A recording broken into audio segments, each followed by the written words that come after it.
Good morning, Dog Nation. I am Brandon Adams, and this is DawgNation Daily, the daily podcast for Georgia Bulldogs fans, presented today by Breda Pest Management. A lot to do. Georgia got a big commitment yesterday. We'll react to that on our program. Mike Griffith is going to stop by. He is going to be a part of this discussion. The SEC schedule reveal for 2024, at least the opponents.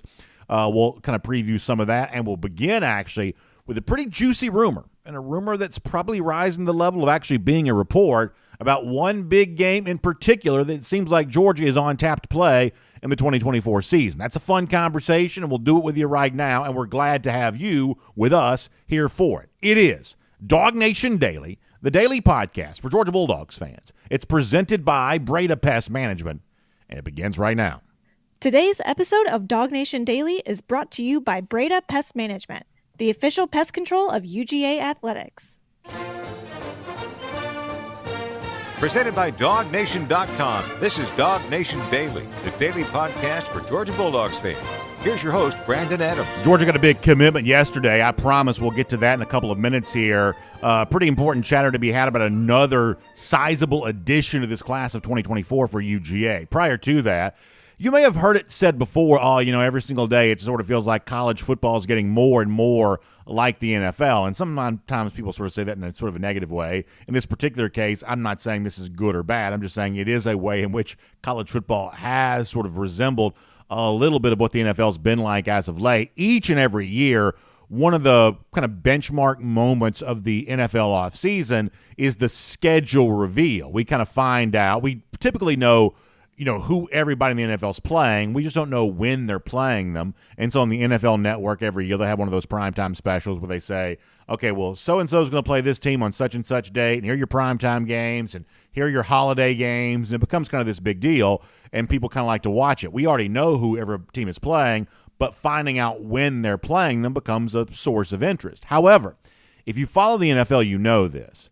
is that the day the schedule release comes out, most of the hours of the daytime leading into that nighttime TV show are filled with all kinds of schedule leaks. And by the time you get to primetime, when the NFL Network TV show comes on the air, the truth is most of the important gaps have already been filled in. It's been reported that so-and-so is going to play here, and here are your Thanksgiving games, and here's who's going to London, and here's this, and here's that, here's your Week 1 games. And you pretty much know what you care about by the time you get to that primetime deal.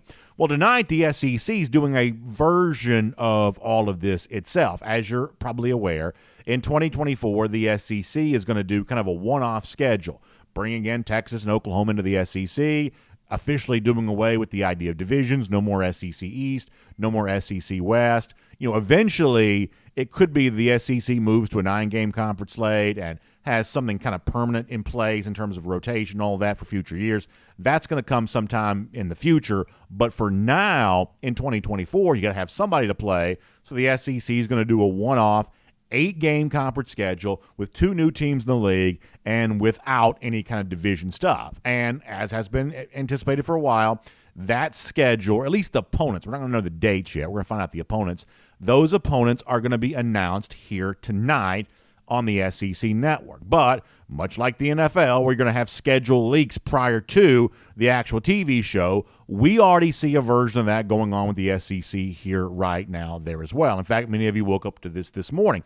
Chip Brown, who has covered the Texas Longhorns for a very long time, put it out on Twitter that the handful of Longhorn opponents that it'll get in its first season playing the SEC, some of that is starting to come into focus. In fact, if you're watching on video, let me show you this tweet on the screen here for a moment coming from Chip Brown, who writes on Twitter last night that Texas's first season in the SEC in 2024 is going to include road games at Texas A&M and Arkansas, in addition to Texas' annual meeting with Oklahoma in the Cotton Bowl. And it's also going to feature a home game for Texas against Georgia.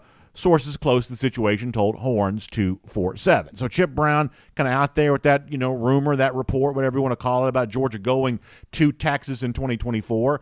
And it certainly sounds like that no one out there right now is shooting this down. No one has stepped up to say, Chip Brown's out in front of the skis here. No one has stepped up to say that, this is just a rumor right now, and no one's denying this, in other words, that it certainly seems like there is a very good chance that we'll find out tonight that Georgia is going to Texas in 2024. And I think for Georgia fans, this is interesting probably for a handful of reasons. First of all, there's this. If the SEC is taking the steps to put this on TV tonight, and if the SEC wants all the energy that could exist for the arrival of Texas and Oklahoma into the league for next season, then it stands to reason the SEC wants to create as much possible buzz as it can for its 2024 schedule. And right now you've got Georgia, who's the two-time national champion in college football. So if you want buzzy games, if you want games that kind of bring a lot of attention to the league, then Georgia playing against so-and-so is the biggest way to do that. So if you're a Georgia fan, here's what I'm here to tell you. You better buckle up your seatbelt to be delivered a doozy of a schedule tonight, especially in light of the fact that even a lot of Georgia fans are like, this 2023 schedule is a little bit of a dud. Like, even a lot of Georgia fans are like, I wish there were a few more interesting games here on this schedule. So if Georgia fans are saying that about the 2023 schedule, then you know the Georgia haters out there are like, Georgia ain't played nobody, or whatever it is that people have a tendency to say about that. So bringing that into discussion, I think, only increases the idea of Georgia playing at Texas is likely to not be the only big-time marquee game that Georgia gets. You've heard me say on the show before that I believe that Alabama will come to Athens here in 2024 there as well. Our producer, Michael Carvel, and by the way, happy birthday to him, celebrating a birthday today. He asked me before the show started, do you still think that Georgia will play Alabama? And my assumption is, yeah, I do. Now, listen, that's not a report. This is just me sort of making my best guess on this. Best guess based on the idea that the SEC wants a lot of interest in the 2024 schedule that it announces tonight, or at least the opponents that it reveals tonight. And so Georgia playing the biggest possible games, that's just a way to do that. Plus, here's the deal. When you add Texas and Oklahoma into a league that already includes Georgia and Alabama and LSU, y'all, there's just a lot of big games to go around. And so the idea is moving forward, there are just more big games in the schedule year in, year out as it is. And some of that, I believe, is going to be reflected tonight by what the SEC reveals. Now, here's the good news. Kirby Smart ain't worried about any of this stuff. I want to go back to last year for a moment when the idea was first being kicked around of who Georgia might be playing and how an expanded SEC schedule might look. You know, Kirby Smart, unlike Nick Saban, by the way, who seems to be hiding under the bed right now about who his team might be playing, Kirby Smart stepped up in front of a Booster Club meeting a year ago and said, anybody, anywhere, anytime, we'll play whoever you want us to play. In fact, this is what Kirby Smart said about that then. I have no thoughts of my permanent opponent. It's not my job to pick them, so I'm not going to whine or cry about it. I'm not going to complain. I'm going to take whoever they get us and try to beat them. I think that's the best way to handle it, and the best thing about that is it'll rotate to where you'll get to play everybody in our conference at a faster rate.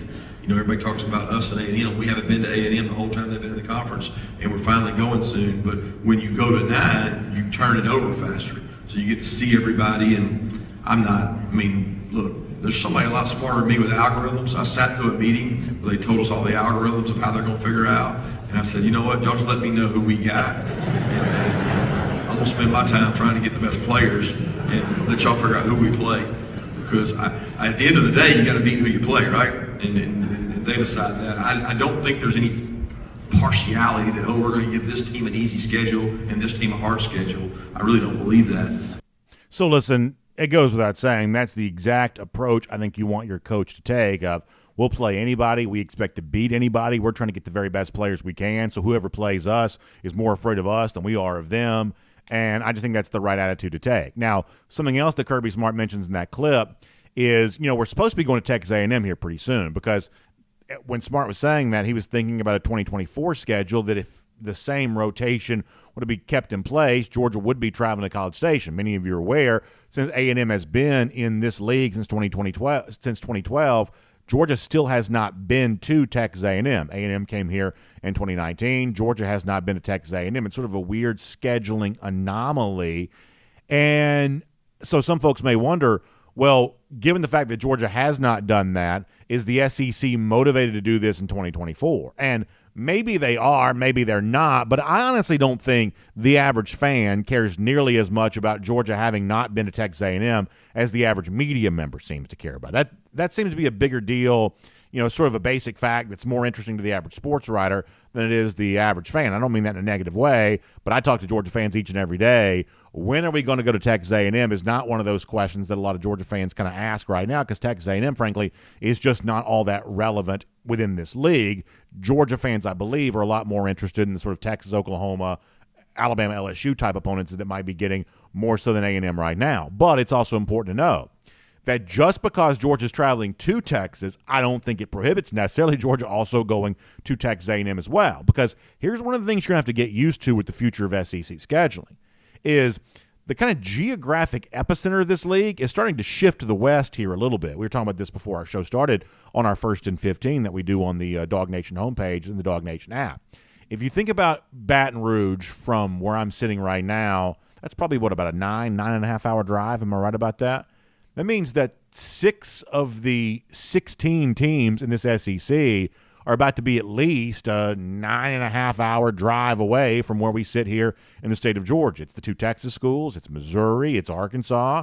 It's Oklahoma. That's a lot of teams in the SEC that are now farther west. And what we know is moving forward, there is no SEC East. And, Georgia's permanent rivals will at least not include one of either South Carolina or Tennessee, and it may not include either one. Those are what I like to think of as Georgia sort of geographic rivals. Columbia's about a 3-hour drive from here. Tennessee's about a 3-hour drive from here. Those are relatively close road trips that Georgia plays right now every other year. But in future worlds, Georgia won't be playing Tennessee and South Carolina every year. In future worlds, the average travel time for a Georgia road game is just going to go up because the geographic footprint of this league is now getting wider and it's moving farther west. So keep in mind that just because there are reports of Georgia going out west for a 2024 road game, it may be that's not the only western road game Georgia has in 2024, because this league's a lot farther west than it used to be. Just something to sort of keep in mind. One final point on this here for a moment, though. It was interesting to me this morning when all of this came out. The sense that I get from Georgia fans is, and maybe you feel the same way or maybe you've noticed the same thing that I've noticed, is that Georgia fans, I believe, are as excited, if not more excited, about going to Texas than they would be if the report was Texas was coming here. And if you think about that for a moment, that kind of defies conventional wisdom a little bit, right? It's like, if you listen to Texas fans, I'm sure they love the idea of, we get a home game against Georgia and our first time in the SEC. But Georgia fans sort of look at this as, we get to take over Austin in their first year in the SEC. Georgia fans, I think, are a little bit of a different kind of breed from the standpoint of Georgia fans, at least the ones that go to games, they like to travel. They love the idea of DawgNation invasions. They love the idea of, hey, we had 40,000 fans in somebody else's stadium, or 30,000 fans, or 20,000 fans, whatever sizable number you want to think of. They love the idea of painting a city red and black. And I think the idea of doing that in Austin in 2024 already has a lot of Georgia fans very energized. And it kind of harkens back to the 2017 trip this fan base took up to Chicago and South Bend, Indiana for that game against Notre Dame. And in a lot of ways, what Georgia did then has kind of changed the way that college football fan bases have thought ever since then. It has certainly sort of set a new standard for Georgia fans among themselves, but everybody else in college football has taken notice of that. In fact, I want to go back to a statement that was made on our show a few years ago. Our buddy Tony Barnhart, Mr. College Football, was on, and he was talking about how, we've seen Alabama schedule better non-conference home-and-home type stuff since the Georgia-Notre Dame game took place. We've even seen Florida, who's always been, seemingly fearful of some sort of game outside the state of Florida. They've even scheduled some non-conference stuff because everybody loved what Georgia did against Notre Dame in 2017. That became the kind of thing that everybody wanted to be a part of. In fact, for context on what we're discussing right now, this is what Mr. College Football Tony Barnhart said on our show about the Georgia-Notre Dame game going back a couple of years ago. The athletic directors are hearing it from their fans. We want experiences. We want road trips we haven't had before. We want to go play. I'm telling you, the Georgia-Notre Dame game at Notre Dame in 2017 changed everything. It really did, because now everybody's looking, hey, why can't we go to Notre Dame? Why can't we go to UCLA? Why can't we go to Penn State like Alabama's going? So that's number one. Number two, I am not going to pay you $125 to watch you play Western Carolina. I'm just not going to do it. The last point that Tony makes there, I think, is self-evident. The days of college football having a lot of room for Georgia versus Western Carolina type stuff, That's just going away. There is an appetite for better games more consistently, and that's what the new SEC schedule, I believe, is going to reflect. And it's not just, as Tony says, other programs who want to get them some of what Georgia had going to Notre Dame in 2017. A lot of Georgia fans would say, hey, we're ready to feel that way again. We want to take over another, blue blood, capital of college football type venue, and Austin, Texas, the Texas Longhorns seems like a pretty good place to do all that in 2024 if this report turns out to be true. And the additional wrinkle here is there's also the revenge factor. Georgia did play Texas, the 2018 Sugar Bowl. Bevo sucker punched Uga, sneak attack from behind, and really one of the most despicable acts I've ever seen from a live animal mascot in that particular game, prior to that season. So revenge against Bevo for what he tried to do there. I think a lot of Texas fans are going to be shocked to find out that the version of Georgia they saw in New Orleans that particular night, a lot of opt-outs, meaningless bowl game, the version of Georgia they see rolling into Austin in 2024 may be a very different version of the Dogs if this game does indeed take place. But there's some excitement about this. Not everybody loves the idea of the expanded new SEC, but no doubt some good, new, fun games are on the horizon. We're going to find out some of those tonight. And Georgia traveling to Texas, seems like there's a little bit of steam around this being a reality here right now. My name's Brandon Adams, and this is DawgNation Daily, the daily podcast for Georgia Bulldogs fans, presented today by our friends at Breda Pest Management. If I had to guess, our buddy Matt Breda probably already making his plans right now to be in Austin. If the Dogs are going to be there in 2024, my guess is Matt's going to be there too, and many of us hope to do the very same thing. And some of you joining us here today, you're kind of feeling that same way, whether you're joining us live on video, Facebook, YouTube, Twitter, Twitch, radio, of course, noon. Athens Sports Radio 96 The Ref. I was on with him this morning. Podcast, Apple, Spotify, everything else in between. We're just really glad that you choose to be a part of what we do here on DawgNation Daily. And a big thanks to our friends at Breda Pest Management who make it all possible. Breda Pest Management, the official pest control provider of UGA Athletics. That means they're taking care of Sanford Stadium. By the way, I was just in Athens yesterday. We had a little bit of a meeting we had to go to there. And it's kind of fun after it was over with. First of all, the weather was beautiful yesterday, and I walked around campus just for a little bit because I don't get to be in Athens a ton. So I was kind of walking around, soaking it all up, and, standing there on the bridge and looking over at Sanford Stadium. It was gorgeous, wonderful weather. And I was thinking as I was looking at the stadium, boy, it's kind of cool to know. No termites, no bugs, no critters, all of that staying outside Sanford Stadium because of the fact that Breda Pest Management is taking just as good a care of the UGA athletic facilities as it can for you and your home there as well. They've been in business since 1975, 125 employees, and for you, what's relevant, what matters, is the idea that when you make the switch to Breda Pest Management, when you kind of kick that fly-by-night company that you might be working with to the curb and choose to work with our friends at Breda Pest Management, you're going to put more money in your pocket instantly just for making that decision.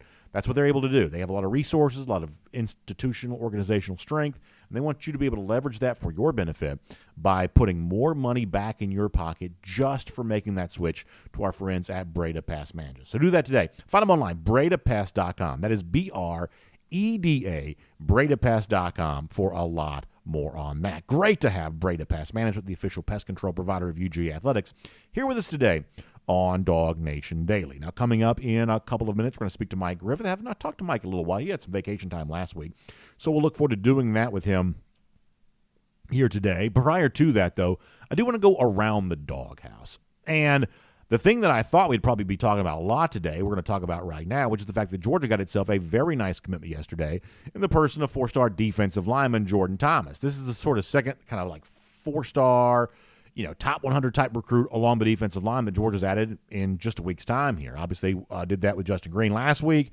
from Mountain View here in Georgia, now doing that with Jordan Thomas out of the state of New Jersey. And I'm going to repeat myself on one front here, which is the cost of doing business in big-time college football. If you want to be in the club of elite national championship contenders, then the cover charge you pay to get in that club is you got to have big-time athletes along the defensive line. You got to have big guys who can bend at the hips and just sort of play with the kind of agility required to be along the defensive line. If you don't have good defensive linemen, you are not a national championship contender.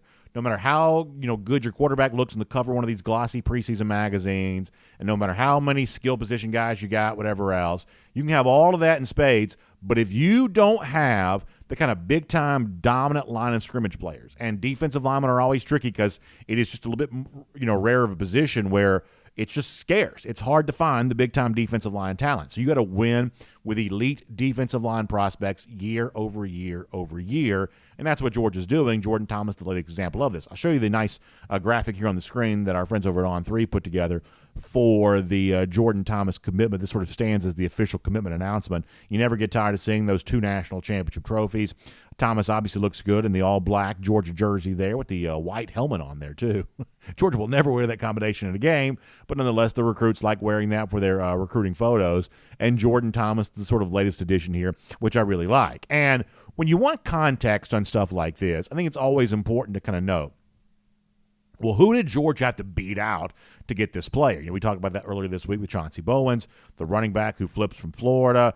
Beating Florida for a recruit right now is no great shakes, but it's obviously fun for Georgia fans because they like kicking around the Gators. But oftentimes the needed context for how good a recruit is, a lot of that is sort of determined by who you had to beat out to get him. We talked about this yesterday on the show as it relates to Jordan Thomas. That Thomas was supposed to take a visit to Michigan here this weekend, and getting the commitment for Georgia getting that commitment prior to that Michigan visit sort of stands as a pretty big deal here right now.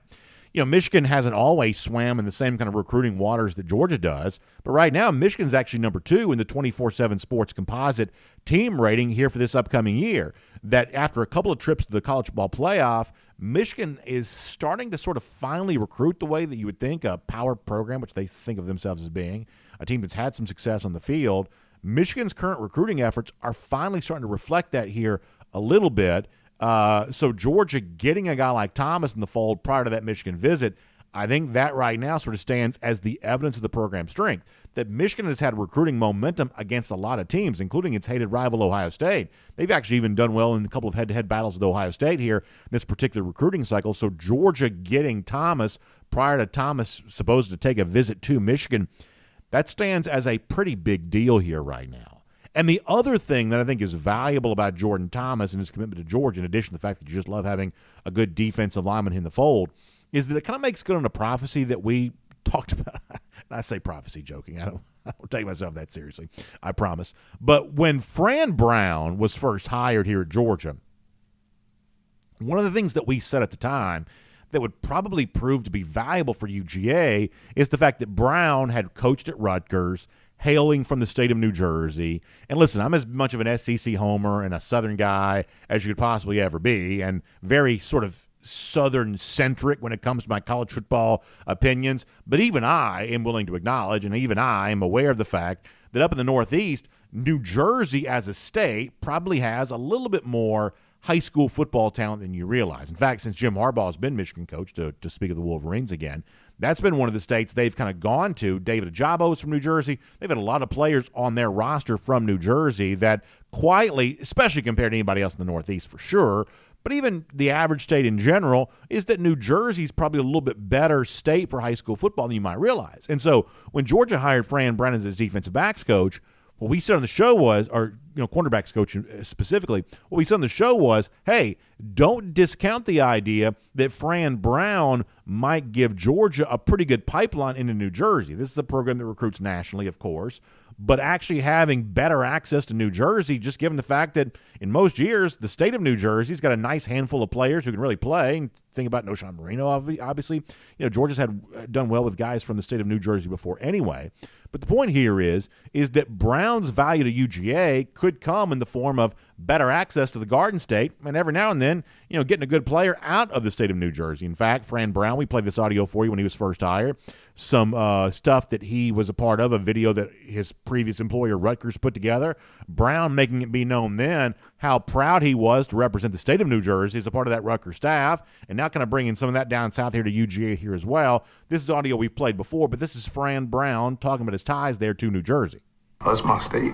That's where I'm from. When you're from a state and you get to coach for the biggest program in the state, Coach Shiano, he just wants to win. But he doesn't just want to win at football. He wants the players that he's coaching to win at life, to win going to class, to win doing things. And he's wanting to do that with the coaches also. So that means a lot to me. It means a lot, and I have a lot to uphold of having the opportunity of coaching.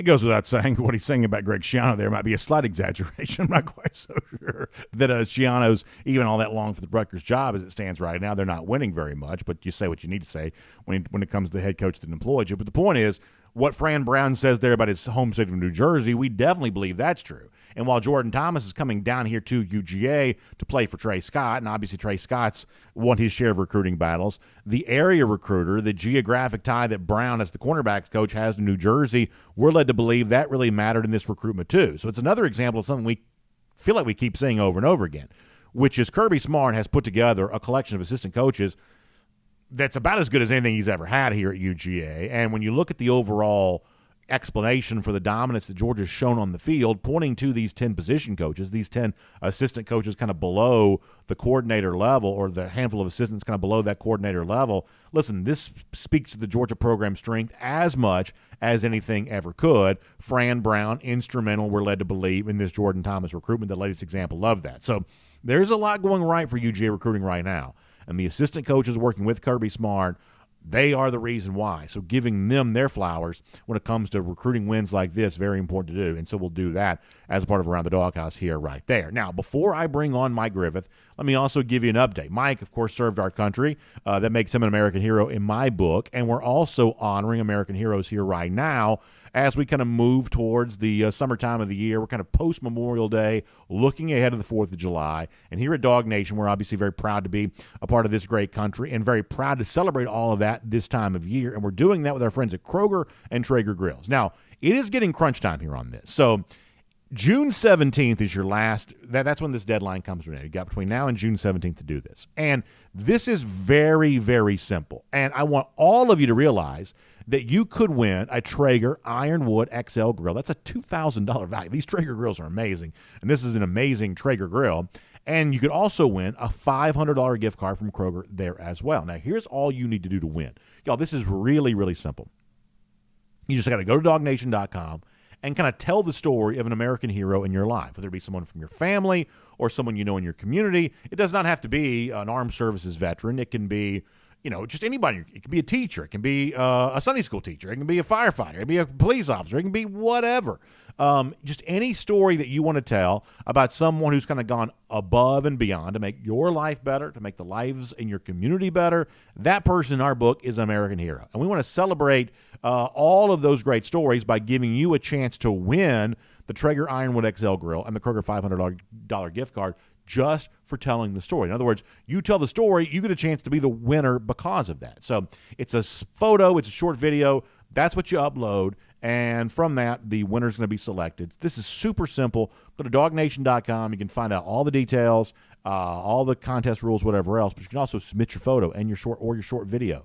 And you could be a winner of a Traeger Ironwood XL grill and a Kroger $500 gift card. So go to DawgNation.com for more on that. You've got between now and June 17th to do that. We've been telling you about this for a while. The contest time, though, is starting to wind down here, run out. So go to DawgNation.com to get in for your chance to win the Traeger Ironwood XL grill and the $500 gift card courtesy of Kroger. All right, so that's coming up. For now, though, on everything related to Georgia football, including some of the work these Georgia assistant coaches are doing right now, and a fun look ahead at what the 2024 schedule might look like for UGA. Let's cover all of that ground with our buddy Mike Griffith here today on DawgNation Daily, presented by Breda Pest Management.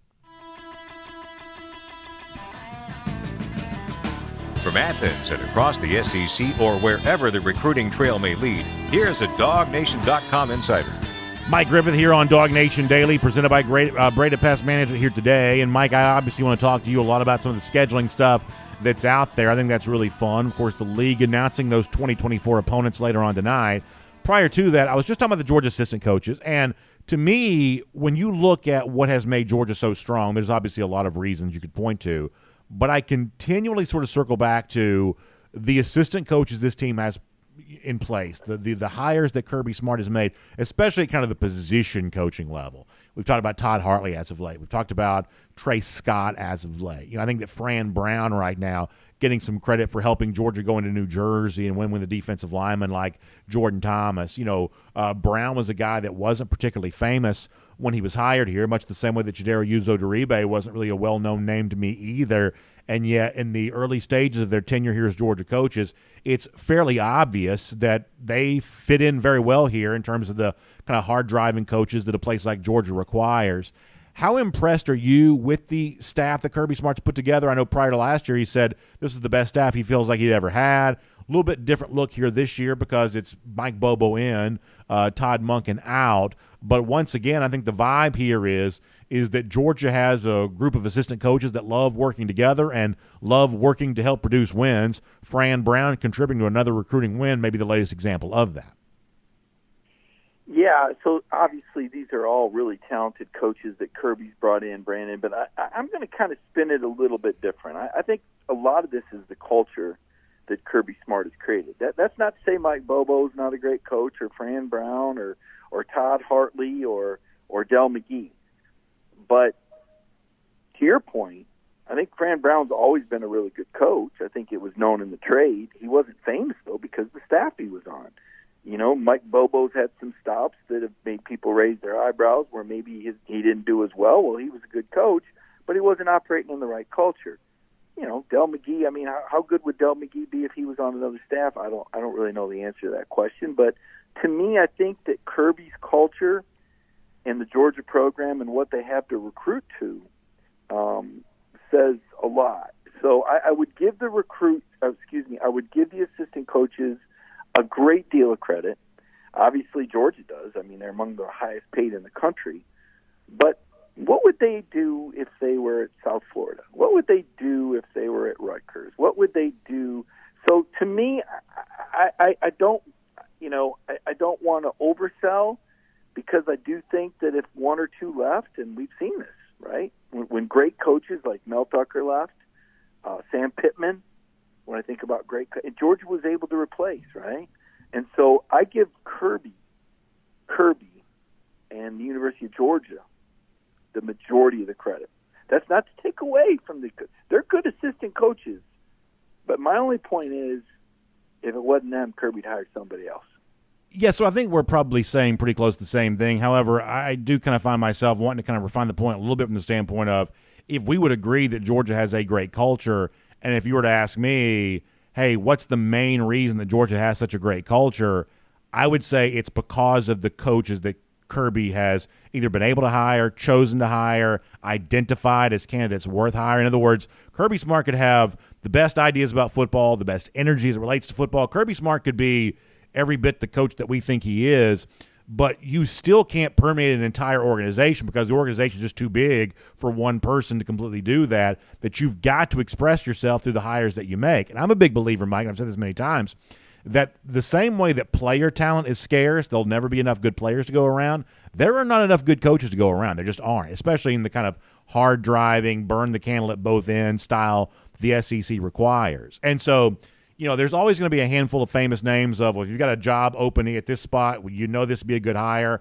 But there'll never be quite enough of those either, that you've got to be able to identify. You've got to be able to bring in guys with the assumption they're going to kind of grow into that role. And so the thing that I still don't feel like gets enough credit from time to time is Smart's ability to kind of identify, you know, guys that he does want to hire, hiring them, keeping them on staff. And as you said, the, you know, big salaries obviously help do that. But it's the staff continuity for Georgia, good coaches staying here for a long period of time. To me, that sort of speaks to the program's success that Georgia has had as much as I believe anything. Yeah, and I think Kirby's done a great job developing coaches, Brandon. You know, you think about Dan Lanning and Glenn Schumann as two young coaches, you know, that maybe hadn't been as proven, certainly not at the level that they ended up being as defensive coordinators. I think Mel Tucker was already proven. I think that's an example of a veteran that he hired that was good. I think Sam Pittman was already proven. That's another good example. I think the same of Fran Brown.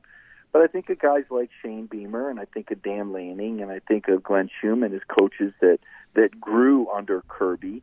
And, yes, making them the highest paid and putting them in positions where they can get hired out of here to bigger jobs, that's very attractive.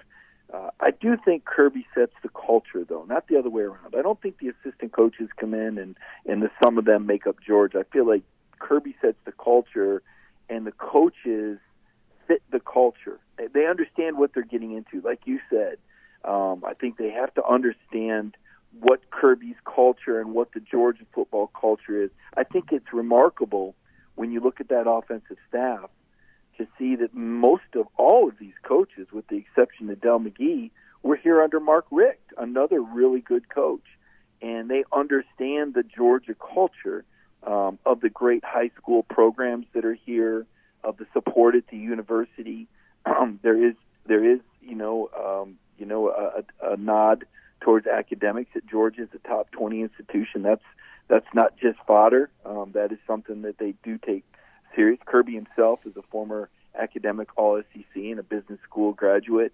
It is a little bit different. There are a lot of things about Georgia that make the Bulldogs unique beyond their elite, records on the field the last 2 years. So I think it's a conglomerate. I think it's a combination of those two things. Kirby identifies good coaches, but I think he develops them. And I think that I listened to a recent podcast where he actually talked about trying to find ways to make this a better place to work, because, working all those days and burning those hours, as you said, it's hard to sustain that. And I think, Kirby's not going to, suddenly, go easy and not put in the work. Of course he is. But when he can find opportunities for his staff to spend time with their families, and you know a lot about that yourself with the involvement you have with your children, I think it makes you a better employee and a better worker, because you're that much more happier when you are on the clock. So tonight's going to be a little bit of a different type of thing from the SEC. There's really only one instance in previous history where this has gone on. Obviously, pandemic, 2020. We got a schedule release where it was a one-off type deal, and you had really no idea who Georgia was going to be playing. Tonight, when the SEC releases its opponents for the 2024 season, it's the same kind of deal here, where we literally could see Georgia playing almost anybody, and I think we're on guard for almost anything. We did talk before you joined us about the interesting report coming out of Chip Brown and the Texas program that Georgia's going to travel to Texas here in 2024. I know you've written about this here at DawgNation, but Mike, what do you think about this schedule release tonight for the sort of one-off 8-game conference slate for 2024? Yeah, well, here comes Texas putting themselves before the league and kind of spoiling the surprise for everyone, and mentioning the marquee game of the 2024 season, leaking that out. This is what Texas did in the Big 12. They put themselves ahead of other programs in their league, and this is something the SEC is going to get used to and probably resent Texas like other leagues have, because it's just kind of a junky thing to do, frankly, because that would have been a cool surprise to have. But Texas puts itself first. That state is known for that. That particular university is known for that as well. It's interesting. It's a phenomena that we're all just going to have to get used to. Just when you thought that there couldn't be a more arrogant, unlikable program than Florida BA, here comes the Texas Longhorns. Let me introduce you to them. We're going to have a Longhorn hater pretty soon going. So that's an interesting facet of it. Connor did a story, I thought a really good story last week on building, the ideal 2024 schedule, and I kind of followed up today with my prediction, and mine and his look a lot alike. There's a lot of things that make sense about the schedule that I predicted, or the opponents that I predicted today. I think we're both comfortable with Auburn, saying that Auburn's going to be protected. Brandon, I like your take because you are the voice of the fan. I'm a little disappointed that Tennessee, this doesn't look like a rivalry that's going to continue to be an annual deal when the 3-6 comes. And Auburn seems to have more steam. And I don't know. I covered Auburn and I covered Tennessee when they played Georgia, and now I covered Georgia when they played Auburn and Tennessee. I just felt like the Tennessee rivalry had a lot more steam behind it. The Auburn rivalry, Auburn's all about Alabama. They're just all about Alabama. When I covered Auburn, the Georgia rivalry just didn't. I guess, I don't know. Your thoughts on that as someone that's a Georgia fan? Well, no, I think, for me, Georgia-Auburn's a game that needs to take place each and every year. I wouldn't mind playing Tennessee either as a Georgia fan, but I am a big believer that Georgia-Auburn needs to take place every year. I do believe it'll take place in 2024. We'll find out beyond that, if the SEC is able to come to agreement on a 9-game conference slate, keeping this game moving forward after that. But I am a believer in the Deep South's oldest rivalry. I think it's interesting that Auburn's actually had far more success against Alabama in the last decade or so than it's had against UGA. So while there's clearly a lot of Iron Bowl energy there between Auburn and Alabama, I think a lot of Auburn fans are kind of tired of losing to Georgia every single year. So I think they're hopeful to sort of change the tone of that rivalry there at some point in time. But I definitely am a believer the Iron Bowl the Deep South's oldest rivalry needs to take place every year. And I am like you. I expect that to happen here tonight as well. Yeah, I think the rivalries, like South Carolina seemed like it made a lot of sense because it's so close. But South Carolina really doesn't want to play Georgia every year. I found that out. And Tennessee, Tennessee would rather play Florida and Alabama. Those are their two bigger rivals than Georgia. Georgia's number 3 on their list, behind the Florida rivalry and the Alabama rivalry. To them, that's more important. And then, of course, they have the convenient in-state rivalry with Vanderbilt. And we know Vanderbilt would rather play Tennessee because they canceled on Georgia twice in the same year, but managed to wedge Tennessee in there. I guess the thing that kind of sours me a little bit is it looks like Georgia, and this isn't for 2024, but I do think they'll play Kentucky in 2024, but it looks like Georgia's kind of just getting stuck with Kentucky. I mean, it just looks like when they go to the 3-6 eventually, it just looks Georgia's going to get stuck with Kentucky in November, and it just nothing good. It's just a sucky opponent. Of SEC opponents that you want to see. I mean, let's all get excited to play Kentucky. Oh, not really. Basketball, no. Football, you're supposed to beat them. It's going to be cold up there. It's a long drive. How did Georgia get stuck with this? But that's probably the disappointing thing for me. That's why I would have liked to have seen. I know DJ Shockley also talked about wanting to see Tennessee, and so did Chris Smith. But for some reason, Kentucky gets to draw Georgia, and someday they might even beat them. What has it been, BA? 14 years since Kentucky's beaten Georgia, something like that? But as far as tonight goes, I think the thing that if I'm a Georgia fan, I'm on guard for is I don't believe Georgia-Texas is going to be the only marquee-style game that is delivered to UGA for this 2024 schedule. Georgia's obviously the 2-time national champion, so if you want buzzy, kind of attention-generating games announced, then Georgia's got to feature very prominently in a lot of those. And so I believe in addition to Georgia-Texas, I still believe that we'll likely see like an Alabama coming to Georgia type situation in 2024 or, something that sort of feels about as big as Georgia-Texas does. I don't believe this will be the only marquee style game that Georgia's delivered for 2024. And the other thing that I think Georgia fans got to keep in mind here a little bit there as well is that we're doing away with divisions, which means that on a yearly basis, Georgia's going to lose some of what I think of its geographic rivals, Columbia, Knoxville, fairly close to here. The other thing that I think that Georgia's got to be on guard for a little bit is the idea that the average trip you'll take for your road games is about to go up, right? I mean, just because Georgia's going to Austin, I don't think that prohibits Georgia from going to one of these other sort of Western-type spots in 2024. Oh, yeah. Georgia still hasn't been to Texas A&M. I don't know that changed tonight. Maybe it does. But just because Georgia's allegedly going to Texas in 2024, I don't think that means that it also won't go somewhere else out west too, because this league is just more Western than it used to be. Oh, I agree. In fact, my projections, enjoy this year for travel, because next year I think you're going to have a lot of travel. Or 2024, I think you're going to go to Texas A&M and Texas and Ole Miss and Kentucky. I think you're going to go all those places, and then you're only going to have 3 home games because the school likes the money they get from Jacksonville. So you're going to have to drive there too, to Jacksonville, which some people like more than others. And then you'll have 3 home games, and then I think LSU will be one of those home games. It's been a minute since LSU has been to Athens, but I think next year I think they'll play the Ole Miss. You'll play a return game there. You got them coming here this year. I think you'll play at Ole Miss. I think you play at Texas A&M. I think you play at Texas, and I think you'll play at Kentucky. The resident whatever game.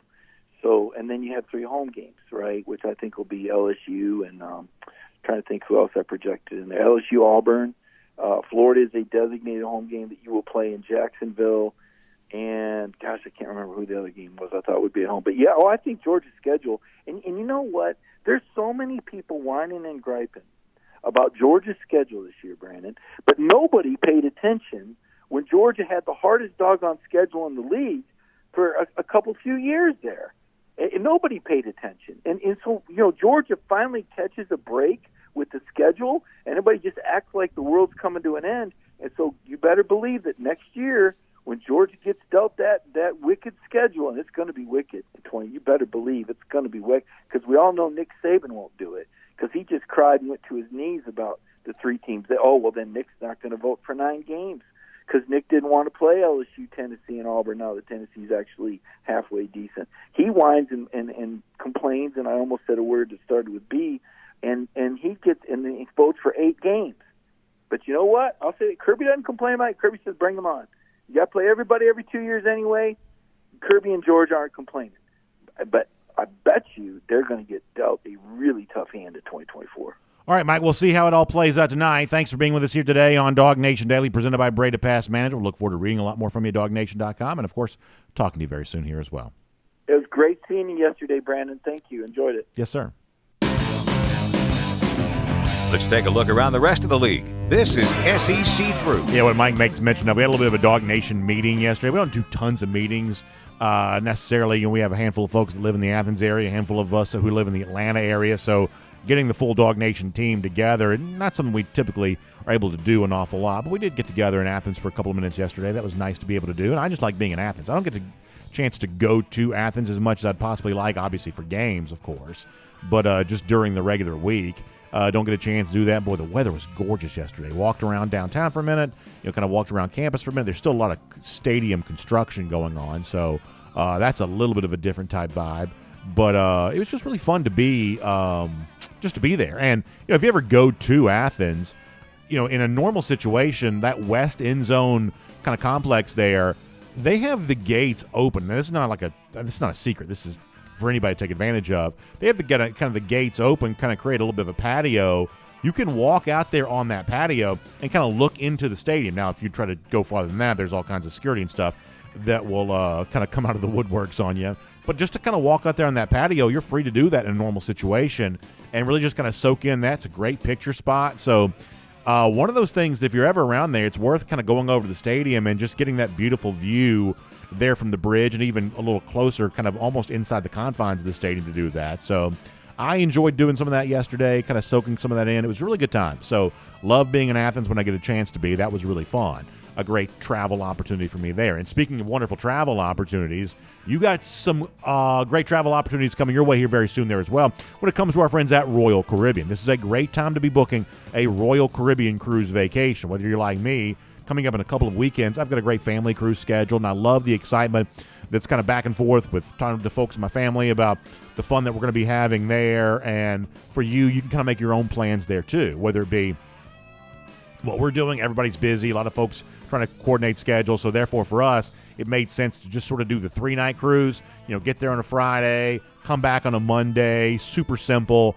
But for other folks, they want the full experience that comes your way on one of those 7-night cruises on an Oasis-class ship maybe, where you enjoy all the various neighborhoods you have there, like the Central Park or the Boardwalk with the Aqua Theater there on the back and all the various entertainment options that kind of come your way on an Oasis-class ship. We did that back in February. My family, we were on Wonder of the Seas. That was really fun. The point is, whether it's a 3-night, a 4-night, a 7-night, going out of Port Canaveral or maybe Fort Lauderdale or Miami, or for some of you, it's like, hey, my bucket list dream thing is do an Alaskan cruise. I still haven't done that yet. One of these days I'd like to. For now, I'm very, very happy to sail around the Caribbean, going to Perfect Day, Coco Cay, things like that. Either way, whatever cruise option you think would be best for you, our friends at Royal Caribbean can provide a great cruise experience. And Jessica Slater, terrific travel agent, specially selected for us by Royal Caribbean, she can help you out with all of that. So give her a call, 770-718-9147.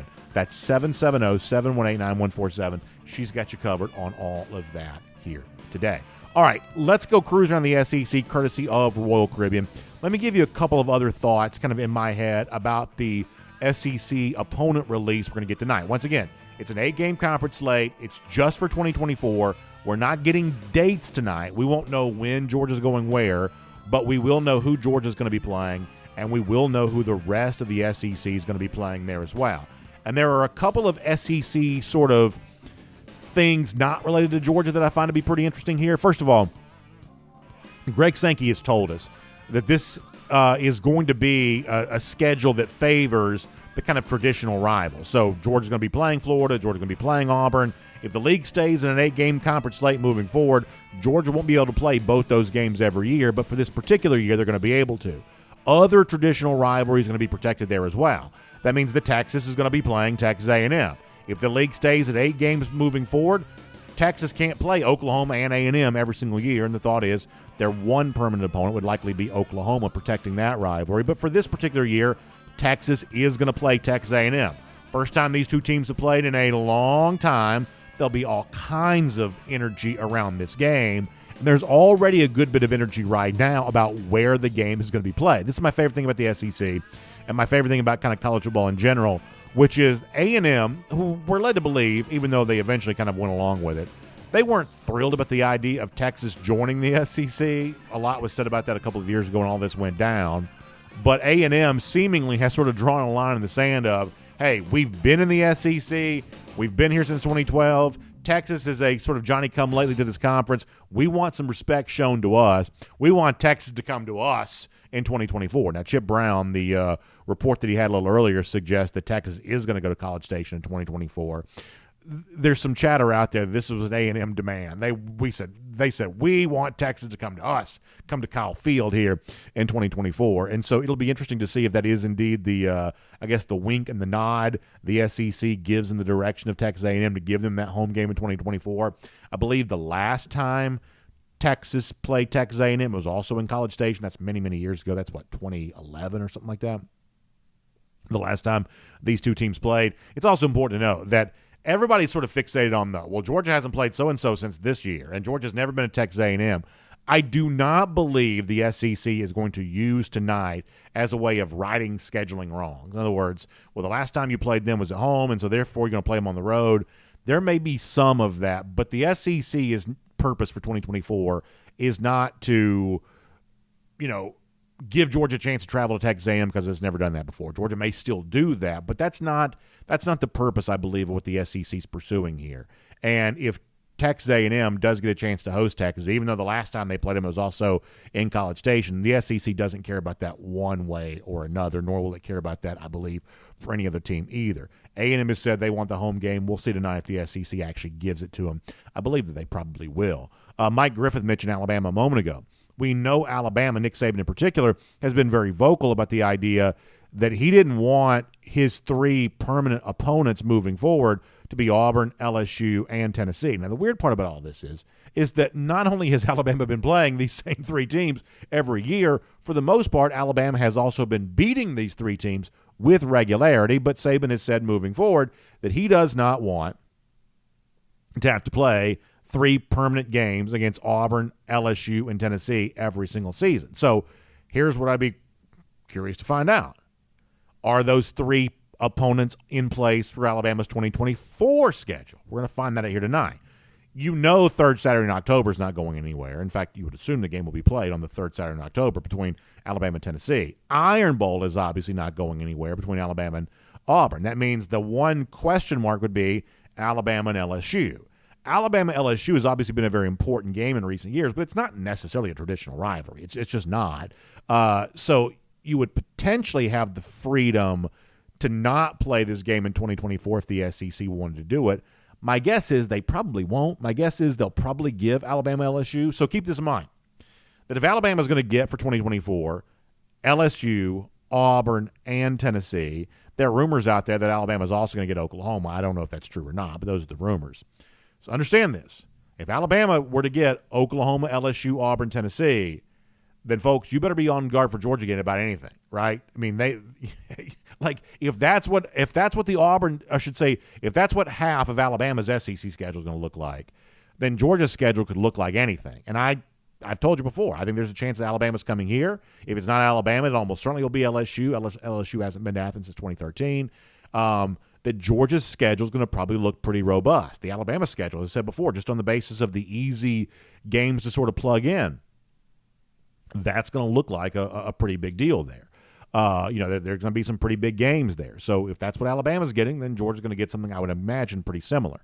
The team that's been the most vocal against the 9-game conference expansion has, I believe, been Kentucky. This goes back to a year ago when they were the sort of greasy wheel or squeaky wheel that prevented the SEC from being able to announce a 9-game slate a year ago. This year, more teams joined Kentucky, but Kentucky was sort of the first, and they have been sort of the loudest. So keeping that in mind, what kind of favors is the SEC looking to do Kentucky tonight with the schedule that's given to it? They don't want the 9 games conference slate. They want to stay at 8. Greg Sankey, we're led to believe, does want 9. Is there any sort of spitefulness here where if Kentucky says we want an 8-game conference slate, where the SEC says, okay, well, here's your 8 games, and it's this team, that team, that team, and it's a pretty big doozy? There's at least a chance that's a possibility. The one thing we do know is that the divisions are going away.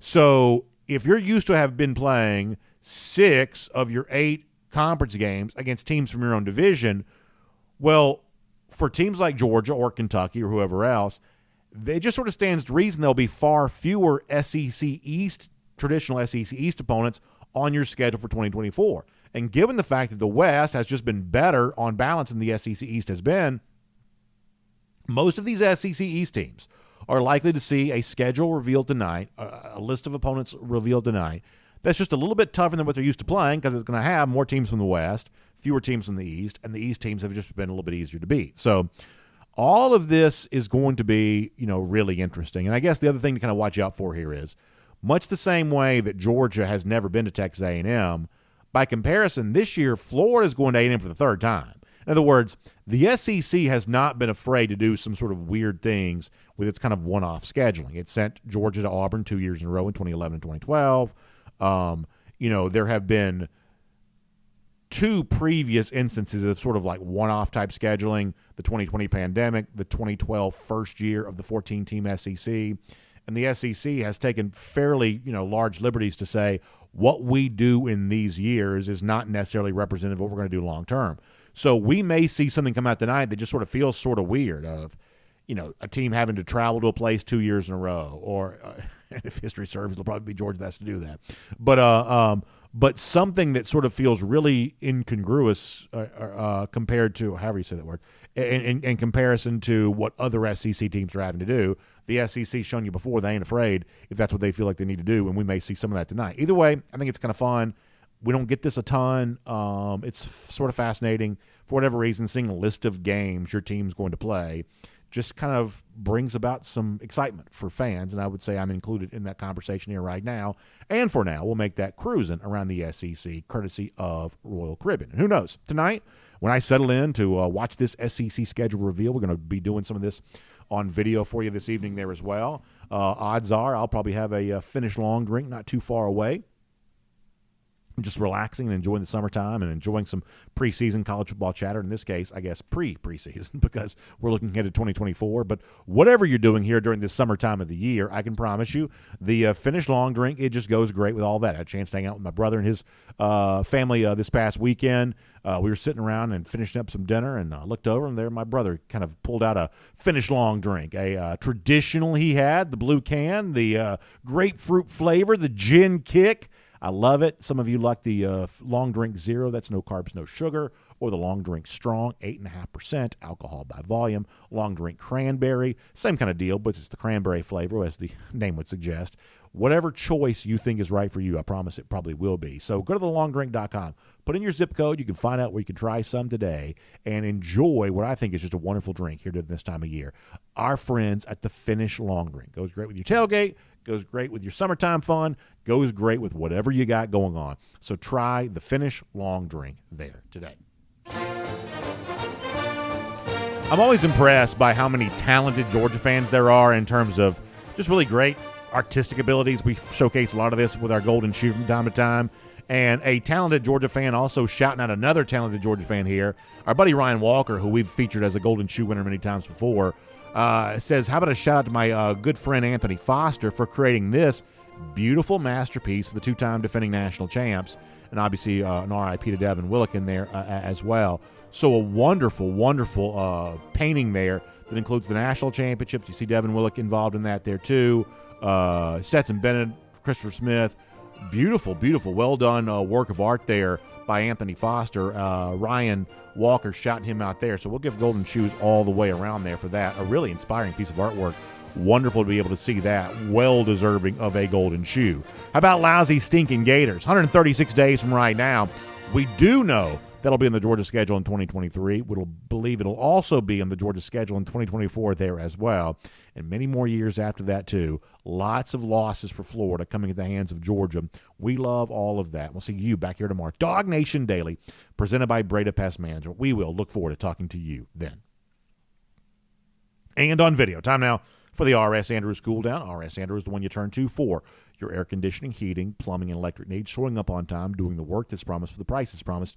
You can trust R.S. Andrews for all of that. All right, let's see what else is going on here. We'll take your comments. Yeah, there's the Longhorns there. Sounds like Georgia might be going there in 2024. We will see if that is indeed the case. All right, we'll get your comments. We didn't have a chance to do very many comments yesterday, but we'll try to do a few more of those today. We still got to get off the air here in a little bit because I've actually got to record Jake Fromm in a little bit. Jake's going to be with us tomorrow, so we're going to do that here coming up in just a little bit. Frank Patterson says the SEC will have all the best teams play each other to drum up the price for ESPN, show them the value of what they'll be missing. Yeah, Frank, I think there could be some of that. I think there's also just a desire to, if you have a chance to create your own schedule, you're going to want to create the schedule that's the most interesting. That means having most of the good teams playing each other. You know, you'll kind of try to hide the bad teams if you can. So I think there's going to be a lot of attempt to make the game seem really interesting. Jalen Jackson says he thinks that Georgia's going to go to Tuscaloosa next year. Could be the case. I guess anything's possible. Rab Dog says it's already been leaked that Georgia is at Alabama. Is that out there? Let me see this for a second. All right, I'll look at it. Hold on.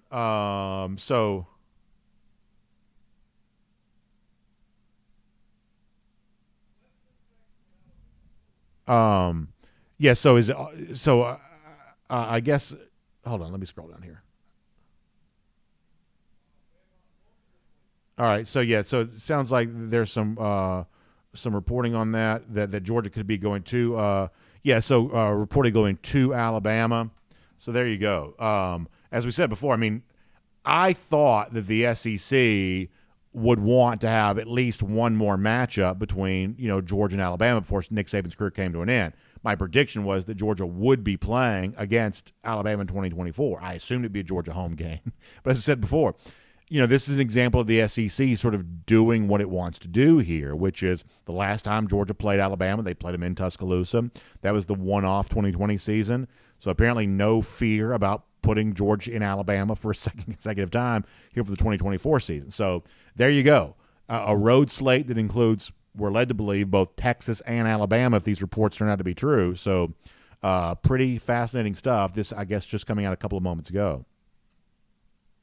So does that mean yes, so we'd predicted this the other day that I thought that Georgia would play Alabama. Now they're going to.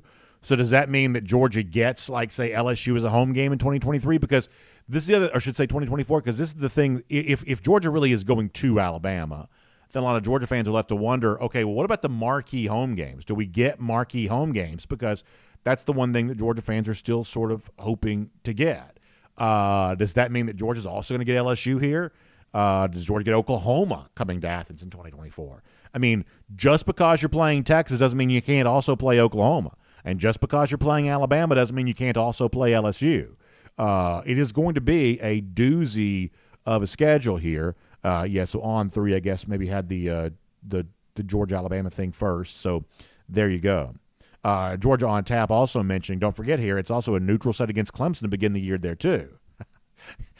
Y'all, it is going to be a lot of fun talking about all of this. And if you're doing this as the three-time national champions, I don't know. I mean, we may need two Dog Nations just to cover it all, right? You know how like ESPN has ESPN2? We may need a Dog Nation and a Dog Nation 2 to just cover everything that's going to be discussed between now and September 2024 if this is all the case. Anthony Spano also says the idea of playing anyone, anywhere, anytime is to be put to the test. Yeah, I guess that's the case. Listen, here's what I'll tell you, is that I genuinely believe that Kirby Smart actually does feel this way. And, I mean, I'll give you an example. I don't try to play the insider type game very much, but I talked to people who know some people who know some people who know some people, and it was relayed to me in no uncertain terms that Kirby Smart wanted to go to Oklahoma this year, whether Oklahoma ever came back to Georgia. He was not afraid of a one-off game. Now, financially, that'd be ruinous. That'd be, what was it the Tiger King guy said? I'll never financially recover from this. If you go play somebody for a road game without getting any kind of concession back, that is literally a disastrous financial decision for a major college football program.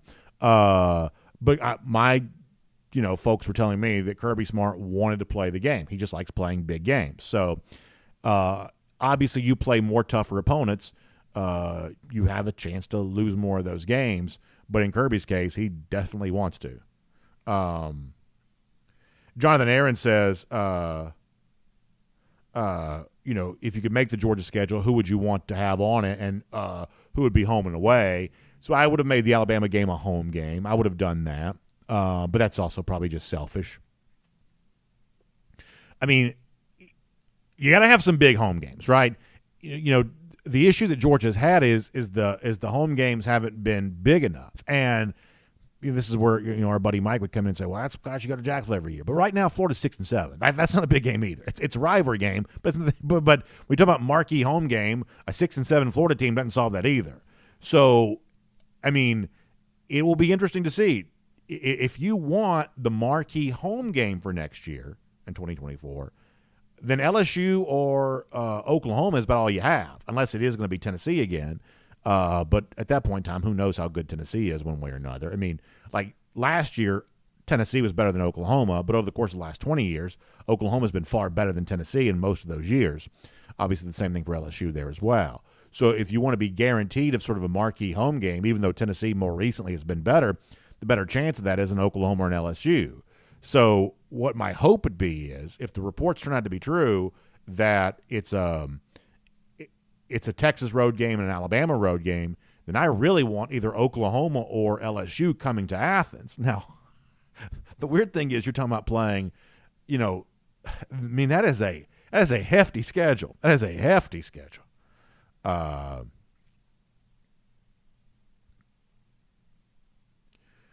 Frank Patterson reminding us that we did have game day here in Athens for 2 consecutive home games in 2021. That is true, but I think the overall point of what I'm saying still stands.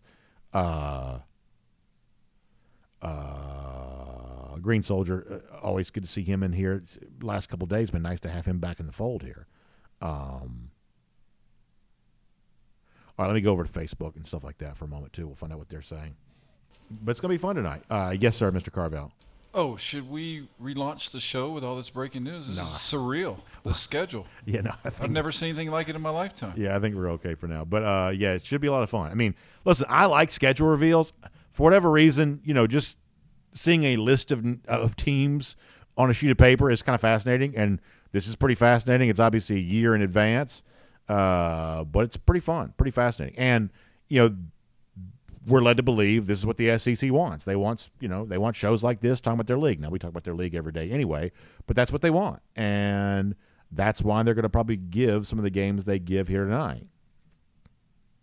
And I guess, okay, so if you're led to believe that Georgia's about to be handed the hand it's going to be handed, obviously,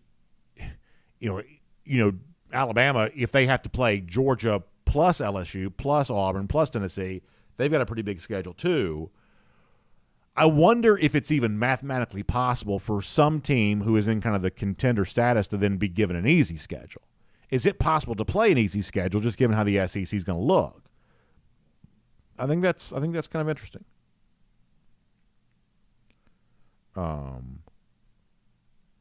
Let's see what else. Over here on Facebook for a moment. Barry Watkins says the SEC is going to tear each other apart with the 8-team conference schedule, and then the weaker opponent's going to make the playoff. That is the case, but we've got to remember also as well, it's a 12-team playoff in 2024. So that's going to be a real test for this CFP committee. Let's say that the third best team in the SEC is 9-3.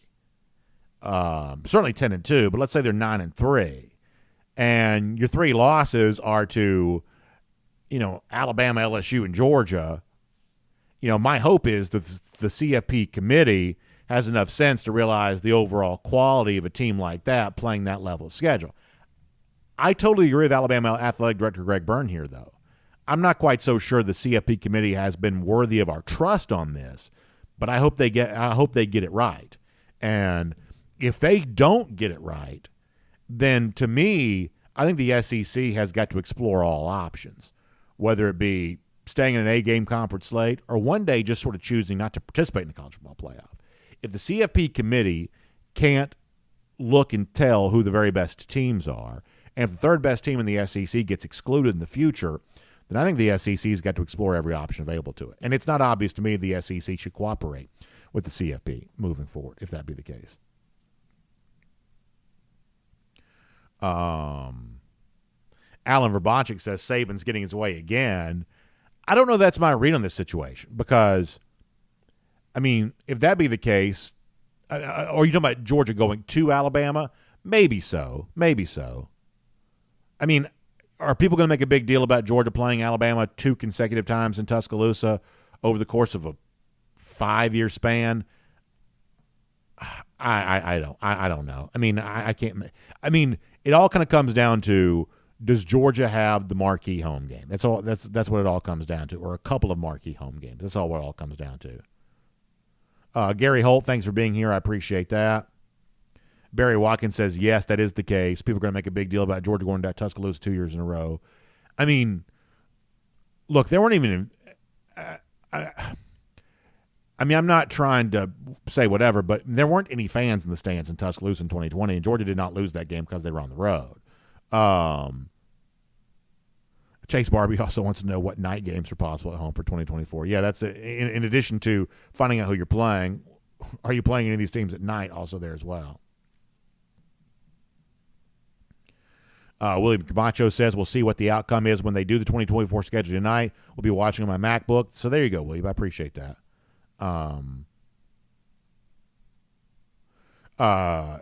If you want to make a big deal about Saban getting his way, let's find out, is LSU on Alabama's schedule tonight? Let's find that out. If LSU is not on Alabama's schedule tonight, then I think you're fair to say that Nick Saban got his way, and Nick Saban whined his way into an easier schedule because Alabama's played LSU for a good number of years. If LSU is not on Alabama's schedule, then Nick Saban got his way, especially if Georgia's also playing LSU and Alabama's not. That'd be the case.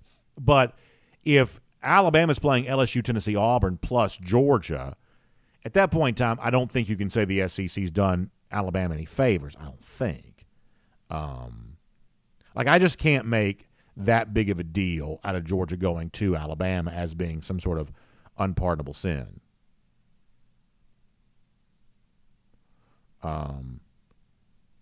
Trey Glover also says, can you imagine if Georgia wins all these games? At that point in time, there is zero debate. This would be the best run any college football team's ever had.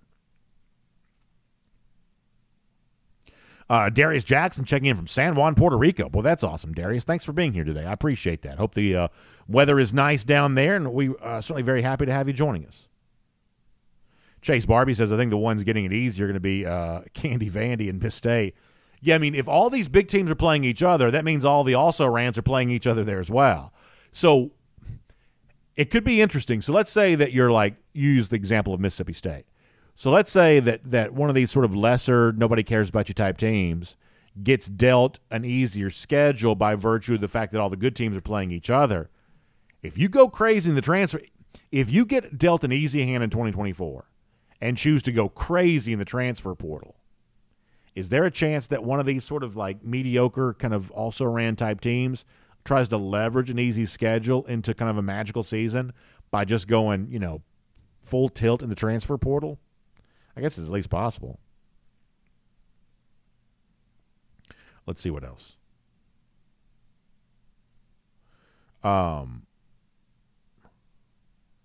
Georgia and Olive says, I just hope the Dogs can stay healthy through the season. DT says he thinks that Oklahoma and LSU are coming to Athens. If Georgia were to play Oklahoma, Texas, LSU, Alabama, Clemson on the same season. Y'all, it'd be fun. It'd be fun. Barry J. also kind of on the subject of the idea that the college football playoff selection committee's got to weigh the SEC, the quality of these schedules for the very top teams. I hope they do. Frankly, right now, this is where you can make a big deal about Nick Saban whining, but what Greg Burns said the other day is right now he feels like the league doesn't have enough information to be able to make a permanent switch to a 9-game conference slate. I think that's what Greg Burns meant by that is that thus far the committee sort of says one thing and does something else. The committee gives a lot of lip service towards the idea of, we value tough schedules and we want to, we care about who you play. And they make a big deal about kind of being different than, like, say, the AP poll. But the truth is, the only consistent thing that the committee's done year over year is they reward teams who've just lost fewer games. It's not the number of wins you get, and it isn't the quality of wins you get. It's the losses that you avoid. So if you're a 0 or a 1 in the loss column, especially as a Power 5 team, for the most part, the committee has shown a willingness to want to put you in to the college football playoff. And that's a big test for this committee moving into the 2024 season with the expanded playoff and the SEC playing the tougher league schedules and things like that. You're right. By the way, Beach Dog also checking in from Puerto Rico. That's awesome. That's really cool, Beach Dog. Glad to have you as well with us there as well. That's really fun.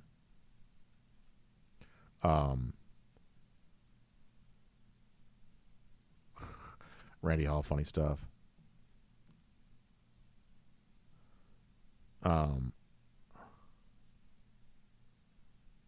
So Jamie Scott says that Peter Burns says that while every team in the SEC will play either Texas or Oklahoma, no one's going to play them both. So that might exclude you there on that. And it sort of stands to reason that, Alabama just played Texas, right? So it wouldn't make a ton of sense for them to play them again in 2024, which means that Alabama probably gets Oklahoma. So, I mean, there's a lot of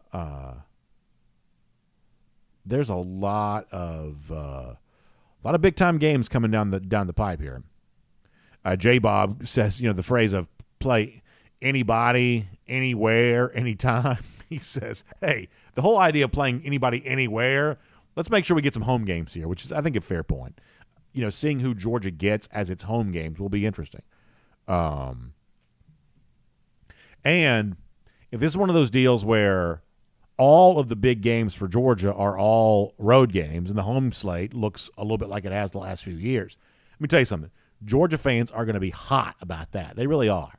Like, just individually, I can't get a lot of, anger about Georgia going to Alabama if that turns out to be true.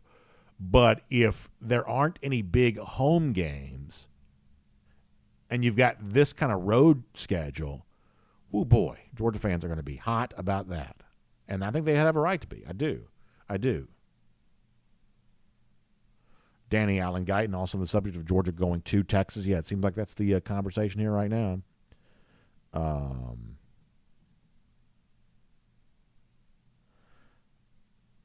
Yeah, I mean, it's going to be interesting to see. We'll find out officially here coming up in a little bit. Let me get a few more comments, and we're getting ready to get off the air after that. And as I said before, we plan on being with you live on video this evening to sort of react to all this. My Facebook comments are freezing up. Facebook is just the worst. A lot of rain today, it sounds like. Yeah. Miriam Corbin, she's fired up already. Travis Hill says, I don't care for Texas and Oklahoma coming to the SEC. And Travis, I'll tell you, it's been one of the most interesting things for me to see the last couple of years.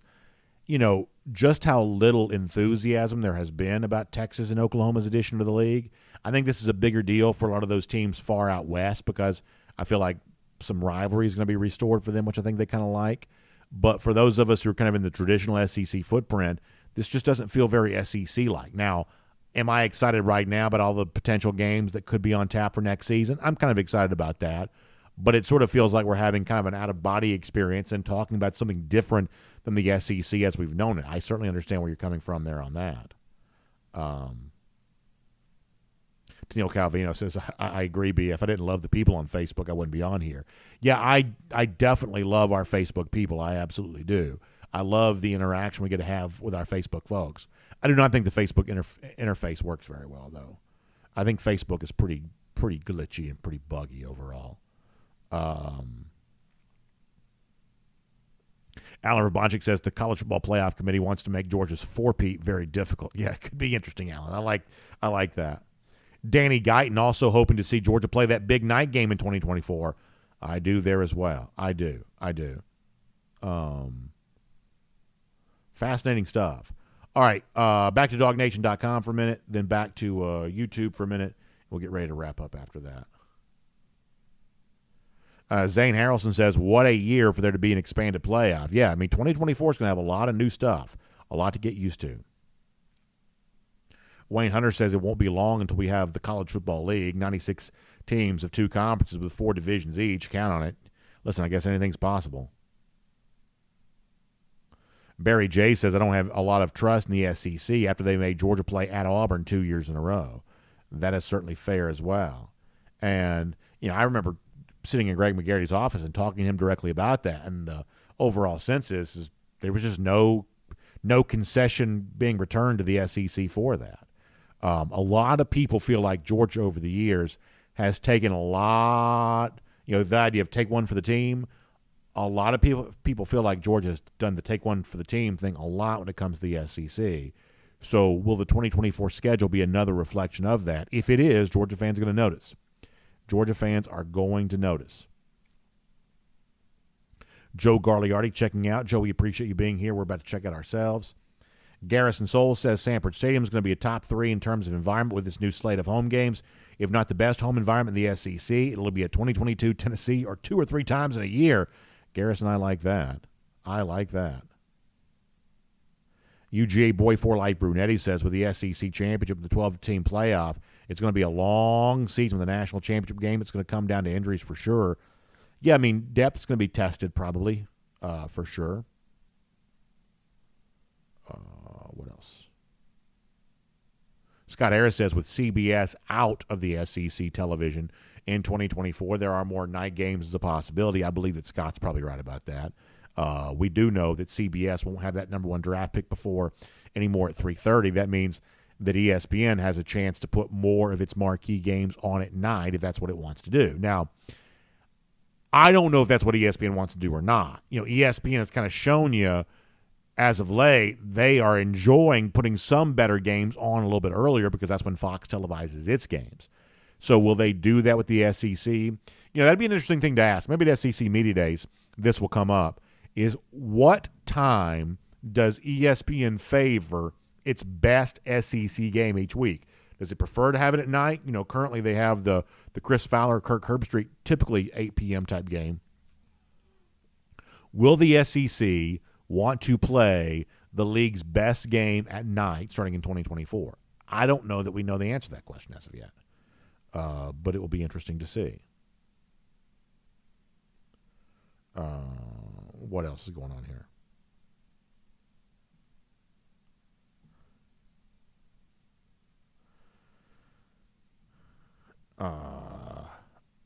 Our Army Dog Charlie says Texas, Oklahoma need to get a defense to join the SEC. Yeah, they may be in for a rude awakening here too, because it's going to be a lot different than the Big 12 schedules they're used to. That's one of the reasons why I think certainly Texas, who on paper appears to be the better team, but I think Oklahoma quietly could be a little better than some realize. Both those teams, I think, are hoping to take advantage of the Big 12 here in their final year in that league because it is about to be very different for them moving to the SEC. Crow King 123 says, how will a tough slate of 2024 games help recruiting? They do love playing tough, fun games. It'll certainly get more attention on Georgia. There's no doubt about that. Scott Harris, this is going to be televised on the SEC Network tonight. Thomas Dyson says no matter what Texas hopes to do, they're going to still probably lose to Kansas here this year, which is very funny. Fred Gunn says he's 59, never seen the Dogs in person. Well, maybe coming up in 2023 or 2024, Fred, this can be the year you get a chance to do that. I know a lot of Dog fans, I'm sure, would love to welcome you here to Athens for sure. Green Soldier also predicts that Sanford Stadium is going to be regarded as one of the top 4 places to play. Yeah, I think it's well on its way to earning a justified reputation for that. I think you're right about that. All right, we got to go for now. We're going to record Jake Fromm here in a little bit. We'll have him as a part of the show tomorrow. Obviously, I'm going to talk to him about some of the schedule stuff we think we know, but we won't obviously have that official when we record him today for what you'll hear tomorrow. So just keep that in mind, but we'll have some fun with that. Also, check out our friends at the AJC, AJC.com. They got more on the SEC schedule stuff as it comes out. And, of course, Braves kind of, getting back to business after a rain out up in Detroit yesterday. And, boy, a lot going on here with all of that. Also, weather around the Atlanta area, maybe not quite so good. So we will do all of that. Although, also kind of a weird thing going on with Kyle Pitts and the Falcons. I guess never put it past a Gator to do something kind of weird. But apparently Kyle Pitts not around the organization here right now. So we'll figure out what that's about. Read about all that online, ajc.com. And obviously our friends at R.S. Andrews online, rsandrews.com, for your air conditioning, heating, plumbing, and electric needs. They show up on time. They do the work that's promised. The price is promised. Air conditioning units, get them tuned back up to factory fresh specs. If your water heater goes out, some of you want to take cold showers because you want that going to be tough. You want to do cold plunge type stuff, but that should just be your choice, right? You shouldn't have to have that forced upon you by a water heater that's not working. So if your water heater goes out, odds are your family wants that hot water back. So go ahead and get that tuned back. Go ahead and get that water heater replaced. R.S. Andrews Mini Case can replace it for you the same day. So find them online, rsandrews.com. Plumbing needs, electric needs, air conditioning, whatever you got going on, R.S. Andrews got you covered on it all. rsandrews.com for more. Y'all have a great day. See you back here tomorrow. DawgNation Daily, presented by Breda Pest Management. We'll find out about the schedule officially and talk to you about it all tomorrow.